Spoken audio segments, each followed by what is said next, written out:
Hello and welcome to the tutorial on how to flood a room. This is the final picture and we're going to start. So I have this image and you can download this image on the link below. What we're going to do is we're going to flood the bottom half of this image, so underneath the couch. So the first thing we're going to do is duplicate the layer so that we're not editing on the actual first layer in case anything goes wrong. We want to make sure that we're on the second layer. Then we're going to use our lasso tool. We're going to draw a line that goes behind the couch and up in front of the couch, just creating this imaginary line of water. Remember that water kind of displaces itself around objects. So now we're going to copy this underneath the couch layer. So we're going to go edit copy, edit paste. Now we have this under the couch layer. The first thing we're going to do is just blur it. So we're going to just take our blur tool, our Gaussian blur, and we're going to bring it up to about 9.5. And what that's going to do is it's going to just give us the opportunity to blur the underneath the couch part of the image. And you can see there that it's blurring it just a little bit, and we're good. The next thing we're going to do is change the color tone. So we're going to go to Adjustments, Color Balance, and we're going to slide these sliders towards a more blue tone. So you can do this to your preference, but you can see that if we slide these sliders more towards the blue tones, you can adjust them to be closer to what an underwater feel might be. Perfect. So now we want to add some texture underneath this. So I have this image that I took underwater with a GoPro, and I'm going to copy it and then paste it on top of this image to give it a bit of underwater texture. It's not going to add a ton of added elements, but it's just going to give a bit of light and a bit of texture and give it more of an underwater feel. So I'm going to change this to soft light, and you can see that it's pretty extremely blue. So what I'm going to do is I'm just going to go to my hue and saturation, and I'm going to lower that just a little bit. Make it a little bit brighter, and you can see that it's not too intense, just intense enough. Now using our layer mask tool, down here underneath, I'm going to make sure that there's nothing showing. So hit this layer mask, it's going to show you this white box. With a brush, make sure the brush is on black. Paint over anything that you don't want that blue layer to show on. So anything above that kind of magical invisible underwater line. Perfect. So now what we want to do is add some texture on top of the water. So I have this image that I shot close to water level. I'm going to copy it as well, and then I'm going to paste that on top of the water level, just like this. Going to drag it down to where it matches. Then I'm going to change our blending mode to soft light, and it's going to be a nice even light. And the same thing that happened before, I'm just going to make sure that we aren't going to be adding anything above that fake water line. So we're going to use our layer mask tool again.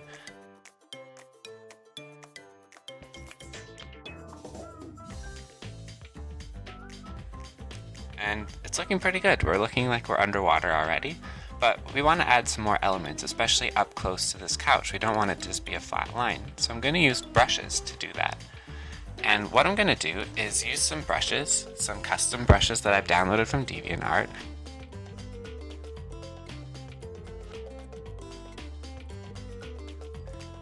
And I'm going to use this one, and you can see right here that it's going to be this wave brush, but I'm going to have it a bit smaller than that. I don't want it to be too extreme. I want it to be just a little bit of a brush to show just on the corner there. And I'm going to select a light color from the actual image so that the color tone blends in a little bit more. And I'm going to add it to the corner, and you can see that it matches and it does add a bit of an element. Perfect. So now what I'm going to do is do the same thing on the other side. So over here under our brush presets, flip X is going to make it flip horizontally, and I'm going to add that right on the other side as well.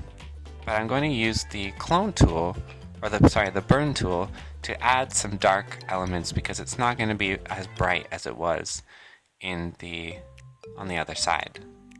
There's going to be some shadows. Perfect. So now I want to add some elements to the front of the couch, and if we scroll down in our brush menu, there's this white kind of dual lines. So I'm going to add these lines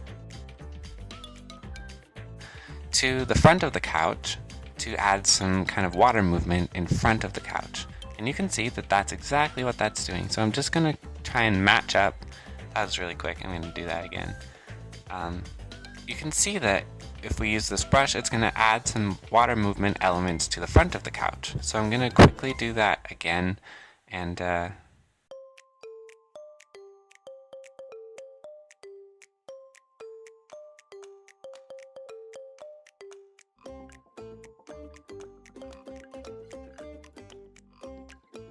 some of those dual lines there, make it on screen mode. And I'm going to add some onto the back wall as well. That same brush, that dual line brush, because that water is going to be pushing up against the black wall. Perfect. But paying attention to detail, we know that it's going to be a little bit blurred in the back, so I'm going to go up to my Gaussian blur and just subtly blur that back wall line, just enough that it matches the focal point of the image. So now I'm going to add some other elements, some boats, to this image. So I have this image up here. Oh, not that one, this one.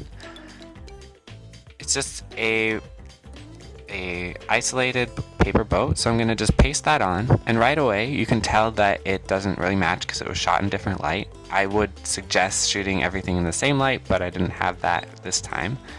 What I'm going to do is just use my adjustments again. So I'm going to go up to my curves and just play with the curves line here to try and match the lighting and contrast to the rest of the image as much as I can. Ideally, I would suggest taking everything at the same time, but for the sake of this tutorial, I'm just using images that were available to me. Perfect. So now I'm going to adjust the color tones a bit to blue, the whites, and the color tones of that paper boat to kind of match the rest of the image, so it's not so stark white. And then I want to add a reflection, so I'm going to duplicate our boat here. So I'm going to take this boat and I'm going to just duplicate it. So what I'm going to do is up here, right click, duplicate, yep, and then go to edit, I'm just going to flip this over, I'm not going to do edit transform.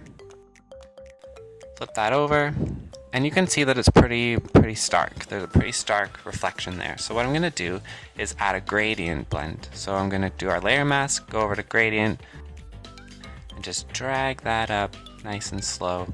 And it's going to just kind of fade off that reflection a little bit. And I'm going to change the blending mode to soft light. And the reflection is there, but it's just not as strong and obvious. So it's there, but it's not as strong. And you can apply a Gaussian blur or play with the curves or color tones of your shadow or reflection if you want, but I'm just going to leave it as that. Next we're going to do another boat, so we're going to copy that first one and paste it again, and we're going to make it a lot bigger. If I'm going to do foreground elements, I always like to make them not fully visible. And then apply Gaussian blur, where this is kind of where you need to have your own eye of where you want to apply the blur. I'm going to leave it about right here. It looks good. I don't really like to put the whole image, just to give it a bit of mystery and just to give it a bit of kind of like you're seeing the scene from a different perspective. If you see the whole boat, it's not going to look as interesting, I think.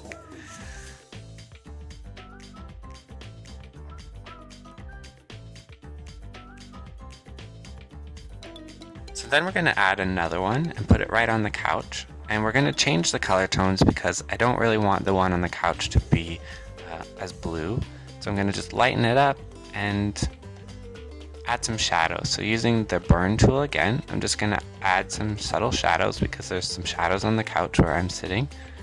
Just subtly, just like that. Ideally, you would have boats from different angles to give some different elements, and so they're not all the same, but for the sake of this tutorial, I'm just going to use the same image. Perfect, so we're almost there. The only thing I want to do is add some interest to the back wall here.